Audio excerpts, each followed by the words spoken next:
I was the most hated man in the village until I learned the secret.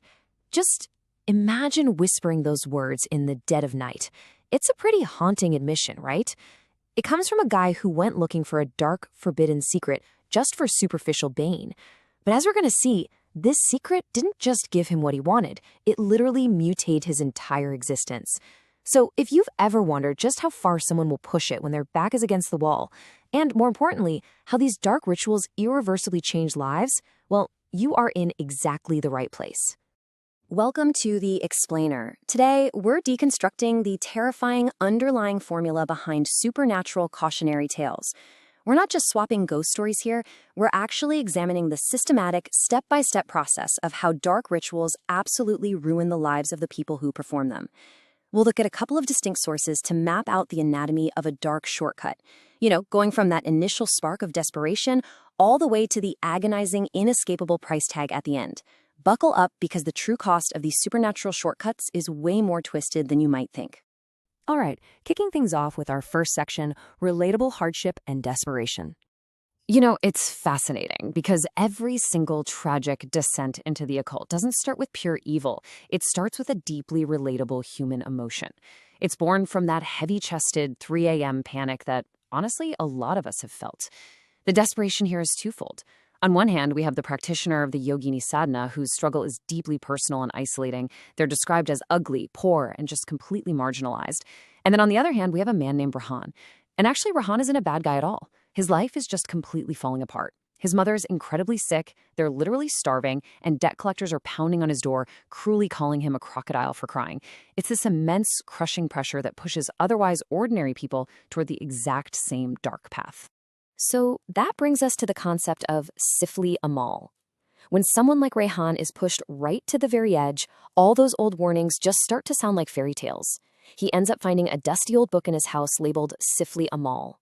And basically, this represents an occult text or practice that explicitly offers a supernatural way out. It promises literally everything you could ever need: money, status, beauty, a miracle cure, the whole shebang. But the catch, the defining characteristic of Sifli Amal, is that it demands a toll that will absolutely make your skin crawl. I mean, the book literally starts talking to him, offering a solution, but requiring a descent into the unimaginable to actually get it.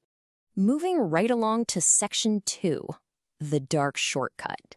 Now, once the decision is made to open that book and chase after this forbidden knowledge, the practitioner can't just hang out in normal society anymore. They have to physically and psychologically cross a threshold into complete isolation. Just to even begin the ritual, they're required to relocate to the filthiest place in the city, where the air is just thick with the stench of rotting garbage. And they don't just visit, they have to actually live there, eating their meals right among the rot, before finally making a trip to a shmashan, a cremation ground, in the dead of night. It's this systematic isolation that completely severs all ties with the living world, basically stripping away their humanity piece by piece. And once they're at the cemetery, the degradation just keeps going. They can't just stand there and read a magic chant. They have to methodically gather these highly specific, honestly grotesque items to prepare for the summoning. Just picture Viraan for a second, digging into a sunken, forgotten grave with a rusted shovel, desperately searching for bones that have turned to dust. The source text makes it clear that these gross-out items are absolutely mandatory. We're talking about an ulu ki kopri, an owl skull, a blood-soaked piece of cloth, and very specific cemetery soil. Gathering all this stuff, it represents a total, absolute surrender to the macabre. Which leads us into Section 3, Anatomy of the Ritual. Okay, so with the mind broken down by living in filth and the grotesque ingredients finally gathered, the actual supernatural summoning gets underway. The absolutely crucial first step here is creating what's called a hisar. Using that cemetery soil they just dug up, the practitioner has to draw a literal protective circle in the dirt around themselves. Think about the profound irony here for a second. You have this desperate human deliberately inviting in unimaginable, terrifying forces, and their only defense, their literal only shield from utter destruction, is a line drawn in graveyard dirt. They are strictly warned to keep this hisar strong, because if you step outside of it, or if you let it break, it means instant doom. No second chances.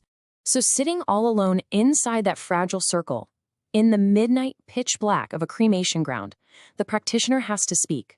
Viraan recites this chilling chant, Aham swachaya swade tabyam samarpayami, which roughly translates to, I offer my body and soul to you. And wow, This is the ultimate point of no return.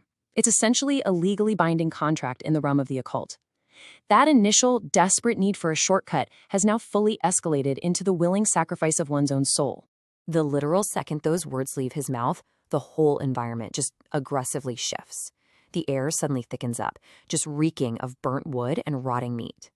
And as a Shaitan or Jinn actually begins to manifest, these entities immediately start testing the practitioner's resolve.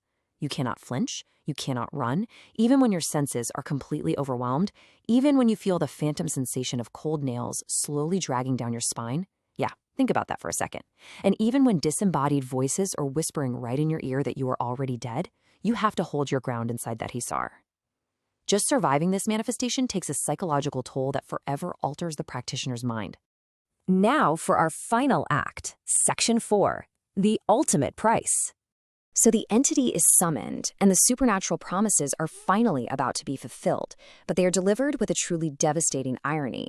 Both of our subjects actually get exactly what they asked for. Rayhan snaps his fingers and gets a room completely full of gold, while the Yogini practitioner gains unparalleled beauty. But the reality behind the illusion? It's a total nightmare. The entity's embrace literally feels like 1,000 cold needles under the Yogini practitioner's skin, and he is forced to eat raw animal meat every single day just to keep his beautiful new face from melting off. Meanwhile, Rayhan's sudden massive wealth costs him literally everything. The Shaitan demands a sacrifice, and it claims his sick mother's soul, the very person he was trying to save in the first place. Ultimately, both men do succeed in their initial goals, right?